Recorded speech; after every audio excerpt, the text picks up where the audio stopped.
Mi equipo está conformado por 5 integrantes, el cual es Kevin Gabriel Méndez Altamirano, Ángel Gabriel Esteban López, Vicenta Isabel Gremi Sánchez, Cintia y Angelique Martínez Chapol, y pues su servidora, Adela Montserrat Palomalas. Para empezar vamos a hablar acerca de unas generalidades del aparato reproductor femenino. El aparato reproductor femenino de sus funciones va a tener funciones hormonales importantes, funciones de gestación, de reproducción, y este aparato reproductor se va a dividir en genitales externos y órganos internos. Los genitales externos pues vamos a tener a los labios mayores, a los labios menores, al clítoris, al monte de Venus, al vestíbulo vaginal, y entre los órganos internos vamos a tener al ovario, a los oviductos, al útero y a la vagina. Bueno, a continuación les hablaré sobre el cuerpo lúteo, que también es llamado cuerpo amarillo y está formado por los remanentes del folículo de Graf, que estas son células de la granulosa y de la teca. Cuando la ovulación ocurre, se va a formar lo que es el cuerpo hemorrágico por la ruptura de los capilares de la teca interna hacia la luz folicular.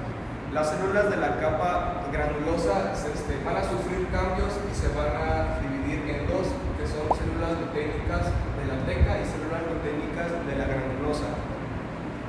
Y para fines más didácticos, el cuerpo lúteo sería y cuando sufre cambios se va a formar lo que es el cuerpo hemorrágico, que, pues como ya les había dicho, va a secretar todo eso hacia la luz folicular. Ok, si no ocurre la fecundación y la implantación, el cuerpo lúteo va a permanecer activo solamente por 14 días como cuerpo amarillo, y entonces el cuerpo lúteo va a empezar a sufrir una degeneración y a sufrir una involución lenta. Las células se van a llenar de lípidos y van a sufrir una autólisis, y se va a formar una cicatriz blanquecina que es formada por tejido conjuntivo fibroso, que se le va a denominar el cuerpo albicans, que se va a hacer más profundo cada vez en la corteza ovárica hasta desaparecer después de algunos meses. Okay. La médula ovárica corresponde a la región central del ovario, y esta se compone de tejido conjuntivo con gran cantidad de fibras elásticas, y esta región contiene vasos sanguíneos, vasos linfáticos y bastantes fibras nerviosas. A continuación les hablaremos de los oviductos, o también llamados trompas uterinas. Estas son dos estructuras tubulares que se encuentran de manera conjunta con los ovarios. Estas tienen dos funciones principales. La primera, que es transportar los espermatozoides hacia el ovario, y la segunda, transportar el ovocito secundario hacia el útero. Estas tienen dos extremos, uno abierto y uno cerrado. El abierto comunica a los oviductos con el útero y atraviesa la pared uterina. Los oviductos tienen 4 regiones. El infundíbulo, que es la primera región, y esta es el extremo abierto. Esta región posee ciertas proyecciones llamadas fimbrias, las cuales ayudan a capturar al ovocito secundario. Ampolla es la segunda región posterior al infundíbulo. Es un área expandida y usualmente es donde ocurre la fecundación. Istmo es la porción más estrecha, y la cuarta región es la región intramural. Esta región pasa a través de la pared del oviducto y desemboca en la luz del mismo. Los oviductos tienen 3 capas. La primera, que es la mucosa. La mucosa tiene muchos pliegues longitudinales en las 4 regiones. El epitelio que los recubre es cilíndrico simple, y 2 tipos de células son presentes, las intercalares o en clavo. Estas tienen una función que secreta hormonas para proporcionar un ambiente nutritivo y de protección a los espermatozoides, y los capacita para que lleven a cabo la fecundación. Si hay fecundación, estas proporcionan nutrientes al embrión en las primeras fases de su desarrollo. También hay otro tipo de células, que son las células ciliadas. Sus cilios mueven hacia el útero, haciendo que el óvulo fecundado llegue a este. También los espermatozoides y el líquido viscoso. Debajo del epitelio está la lámina propia, que se compone de tejido conjuntivo laxo con fibroblastos, células cebadas y linfoides. Y la otra es la capa muscular. Tiene dos capas de músculo liso, una circular interna y una longitudinal externa. En esta imagen se puede observar la capa mucosa, que presenta muchos pliegues, la capa muscular, que es más gruesa, y vasos sanguíneos. Bueno, hablaremos del útero. El útero es el órgano reproductor femenino en el que se produce la gestación. Es un órgano muscular hueco que tiene forma triangular, tiene una medida de aproximadamente 8 centímetros de largo y está localizada en la parte pélvica, delante del recto y detrás de la vejiga. Bueno, en la parte de aquí se encuentra la capa del endometrio. Aquí es la capa del miometrio y en esta porción de acá la capa del perimetrio. En la capa del endometrio está cubierta por epitelio cilíndrico simple y contiene numerosas glándulas tubulares. El miometrio comprende un completo de 3 capas de músculo liso que son microscópicamente difíciles de separar. La capa de subvascular, vascular y supravascular. En la del perimetrio es el peritoneo y está rodeado por una fina capa de tejido conectivo. En el área que no posee y no hay serosa sino adventicia. Bueno, el útero de la mujer en edad fértil sigue un ritmo de aproximadamente 28 días, controlado por hormonas. Durante estas etapas se encuentran 3 fases.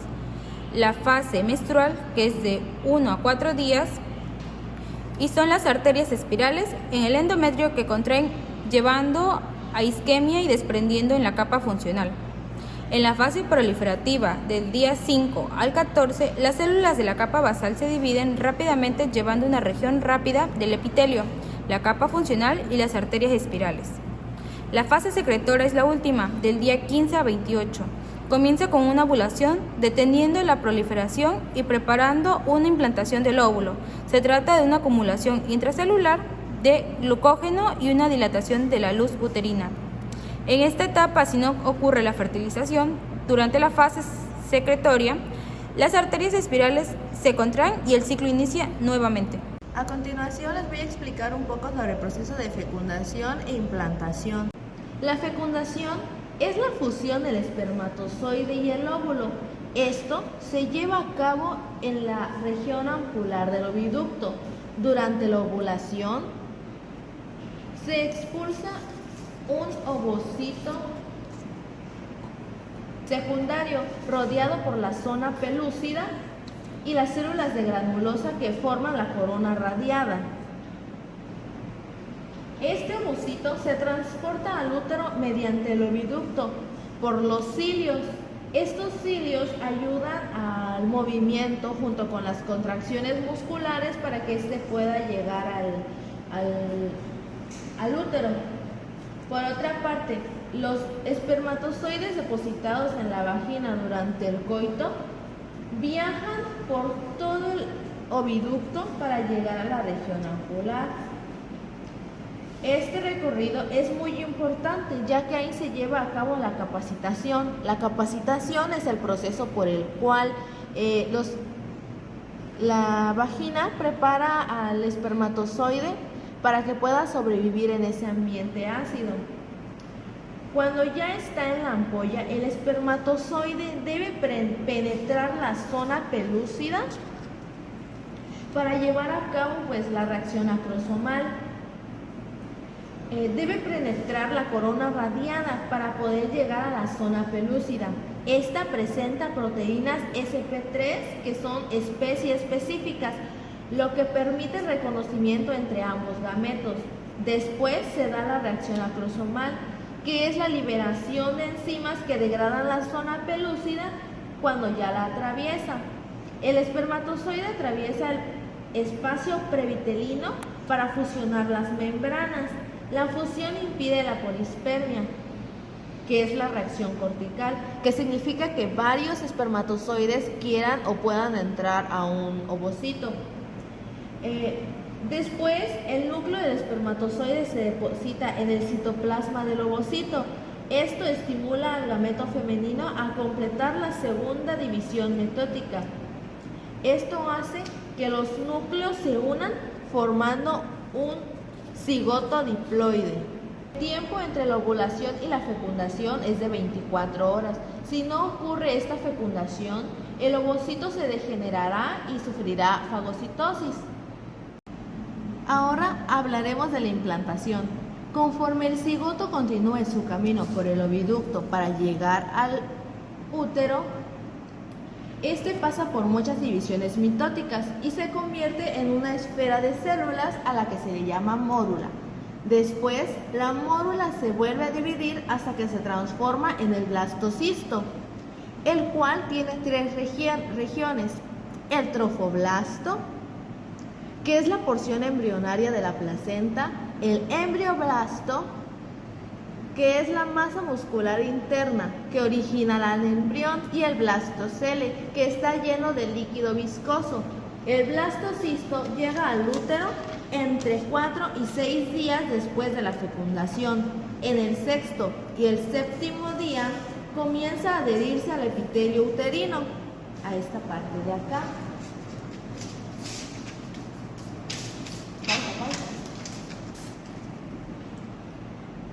Después invade la pared uterina y queda colocado más o menos por acá.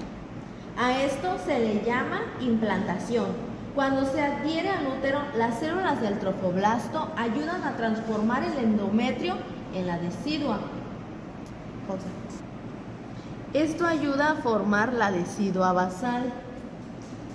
Las células deciduales son encargadas de sintetizar prolactina y prostaglandinas y además almacenar glucógeno.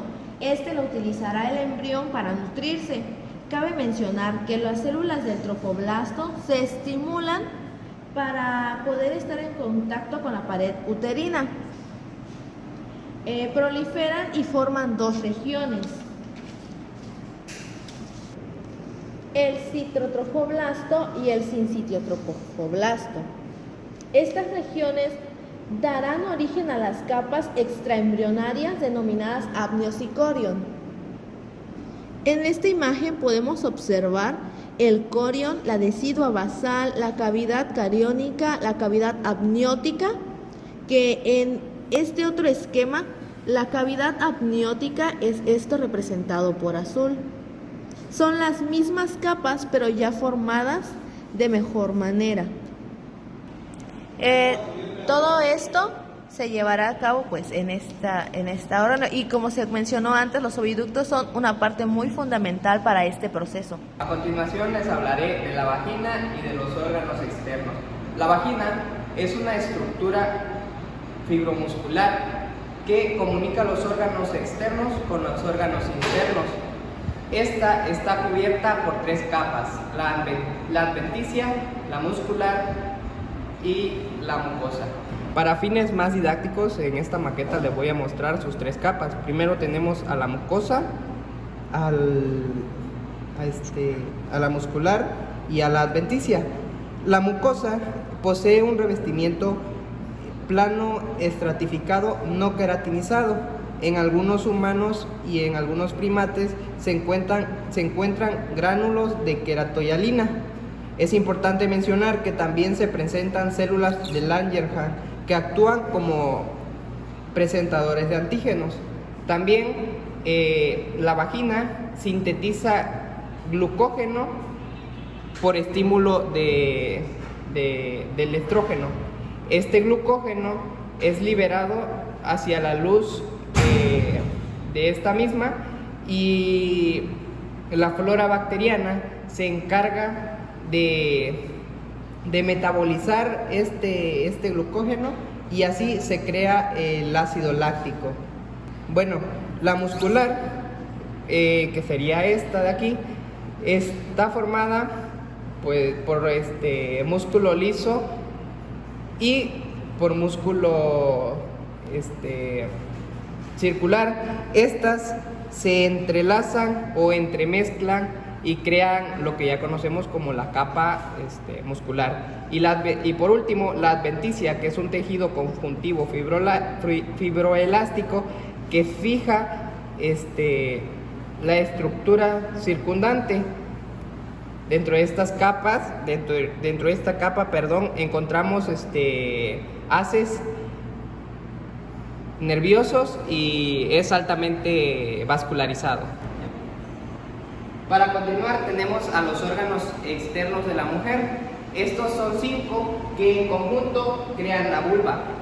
Esto es para fines de visualización. Cada vulva es diferente, hay de diferente tamaño y forma. Para empezar, tenemos al monte de Venus, que es una prominencia de tejido adiposo que se encuentra encima o en la sínfisis pubiana.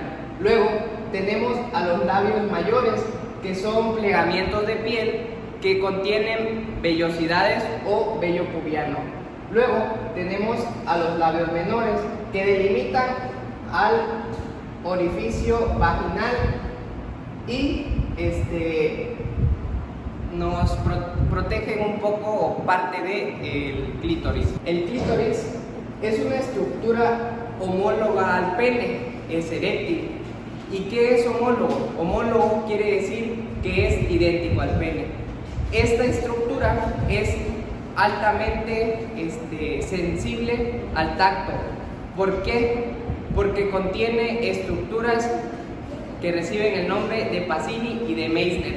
Estas estructuras tienen la función mecánica, que quiere decir que al tacto estas envían señales al cuerpo y estas mismas provocan la estimulación de dichos órganos. Y luego el vestíbulo vaginal es un orificio que puede o no puede estar cubierto por una membrana. Esta membrana recibe el nombre de himen. Cerca del vestíbulo encontramos dos glándulas tubulares que reciben el nombre de glándulas mayores, que serían las de Bartolini, y las glándulas menores, que serían las de Skene. Estas lubrican a la vagina. Bueno, ahora vamos a empezar con lo que es glándula mamaria, que también forma parte del aparato reproductor femenino. Bueno, para comenzar hablando de glándula mamaria, es importante conocer en qué consiste o por qué está constituida esta glándula mamaria. Vamos a tener un pezón, una areola. Dentro de ella vamos a tener lo que son conductos galactóferos, conductos o tubos galactóferos. Los lobulillos glandulares, vamos a tener adipocitos, que es tejido adiposo, en cortes histológicos que se van a mostrar más adelante. Vamos a poder encontrar que en ciertos tipos de glándulas o en ciertas etapas de estas glándulas vamos a encontrar la mayor prominencia de tejido adiposo. Bueno, seguimos continuando hablando de glándulas mamarias y bueno, esta va a ser una característica de los mamíferos. En los hombres va a permanecer esta glándula no desarrollada, pero hay una correlación clínica que existe la ginecomastia, que este padecimiento se presenta en los varones dado que hay un incremento del tejido glandular por un desequilibrio hormonal. Esto quiere decir pues que hay menos testosterona y un aumento de estrógeno. Es por esto que se da lo que es esta enfermedad o este padecimiento en los hombres. De ahí tenemos que en las mujeres pues se van a ir desarrollando después del nacimiento. Esto ocurre después de los 12 años más o menos, un aproximado. En sí, durante el nacimiento y a los 12 años, esta permanece normal tanto para los hombres como para las mujeres. Bueno, la mama inactiva adulta va a estar constituida de 15 a 20 lóbulos irregulares de glándulas tuboalveolares ramificadas. Estos lóbulos van a estar separados por tejido conjuntivo fibroso y van a adoptar una disposición radial desde el pezón y se van a subdividir en lobulillos. Cada lóbulo va a drenar por acción de un conducto lactífero, como ya les mencionaba o ya lo veíamos al principio del video. Mencionábamos lo que es el conducto galactífero, que este conducto galactífero va a llevar la leche de los lobulillos mamarios hasta el pezón. Bueno, ahora pasamos a glándulas mamarias en reposo. Estas glándulas va a ser más o menos cuando la glándula se encuentre en fase secretora, va a corresponder a esta parte. Y en esta glándula mamaria en reposo van a haber alvéolos escasos y vamos a tener mayor prominencia de conductos galactíferos. En este pequeño dibujo que les voy a hacer, que ya lo veíamos anteriormente, vamos a tener lo que es el conducto galactífero. Estos van a ser los lóbulos glandulares y el seno galactífero. Aquí en el conducto galactífero, en la parte en la que se abre, vamos a tener un epitelio cilíndrico, un epitelio plano estratificado queratinizado, mientras que en la parte del seno galactífero lo va a estar recubriendo un epitelio cúbico estratificado. Y en las células miopiteliales que se encuentran entre las células del epitelio y la lámina basal, vamos a encontrar que estas van a envolver a los alvéolos. Bueno, aquí vamos a tener un corte histológico de la glándula mamaria en reposo. Vamos a tener lo que es el tejido conjuntivo, las glándulas y el tejido adiposo. Y aquí vamos a poder observar que mayormente estas va a haber mucha prominencia de lo que es el tejido adiposo. Bueno, ahora pasamos a lo que son glándulas mamarias en lactancia. Estas van a sufrir modificaciones porque se tienen que preparar para la lactancia. Y sus modificaciones consisten en una disminución de tejido conjuntivo y tejido adiposo.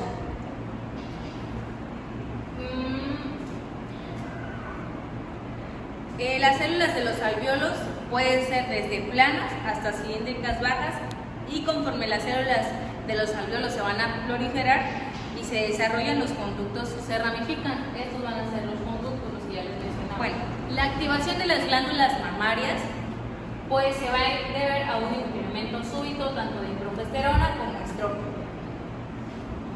Esto va a ser durante el embarazo para que se pueda convertir en glándulas que van a suministrar leche al recién nacido. Las secreciones de las células de los alvéolos formarán parte de la leche y van a ser de dos tipos.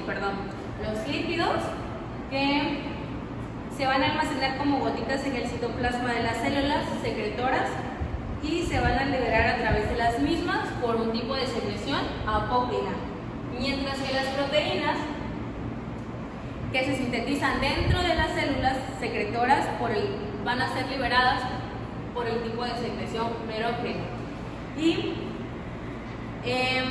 la epidermis del pezón, ya les mencionamos lo que es el pezón, y vamos a tener a la areola, va a ser pigmentada, arrugada, y esta superficie está empujada por papilas largas. El epitelio que recubre estas regiones, tanto como el pezón como la areola, van a ser el plano estratificado con queratina. Y a profundidad vamos a tener lo que son las fibras musculares lisas.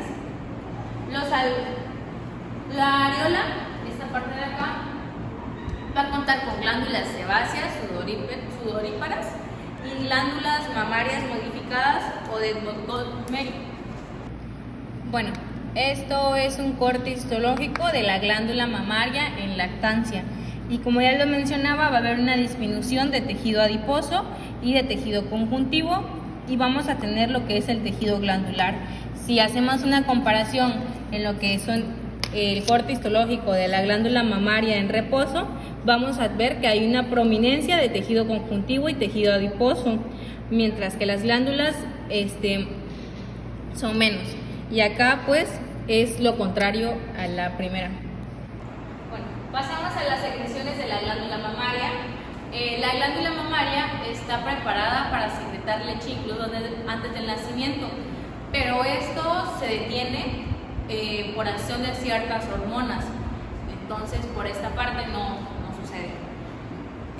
Cuando la placenta se desprende de la mujer adulta, la prolactina estimula lo que es la producción de leche.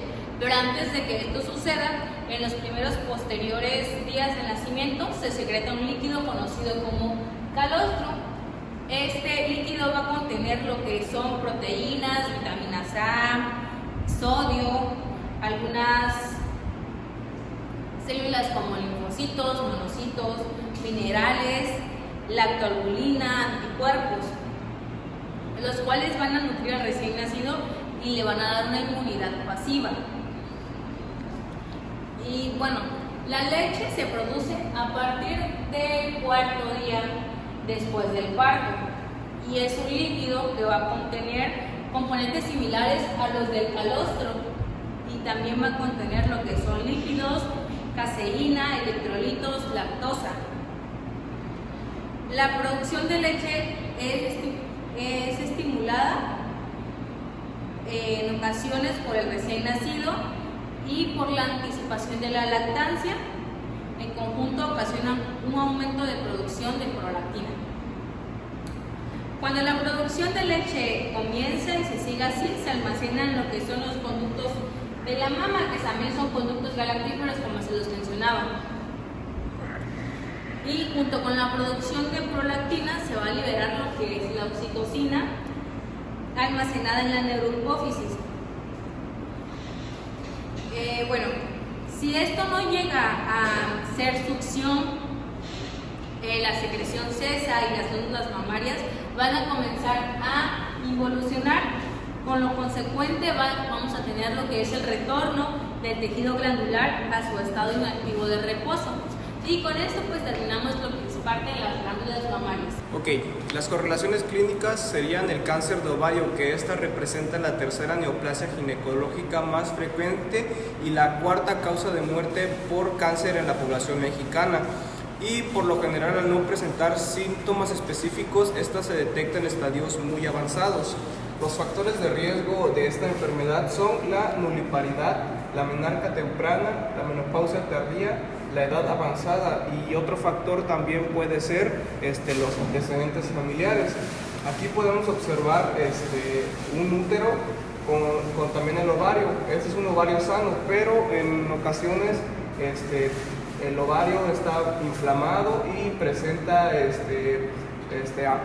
amorfología, que quiere decir que no tiene forma. Pasando con la tercera correlación clínica sería el carcinoma cérvico-uterino, que es una de las neoplasias más frecuentes en las mujeres, y los principales factores de riesgos están asociados con la edad temprana del primer coito y la promiscuidad, que esta sería el tener sexo con varios hombres. También existen otros factores asociados como los antecedentes familiares y las infecciones genitales. Pasando con la última correlación clínica sería el cáncer de mama, que esta es una de las principales causas de muerte en mujeres, esto después del cáncer pulmonar.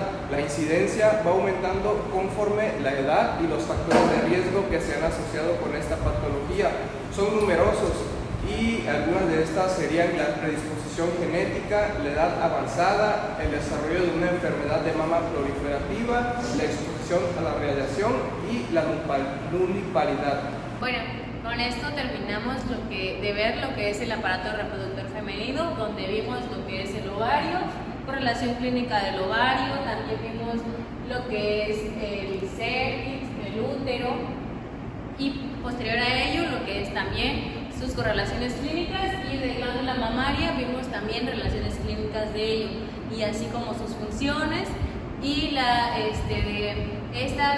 una de estas van a estar también funcionando por acciones de ciertas hormonas como es la progesterona y el estrógeno.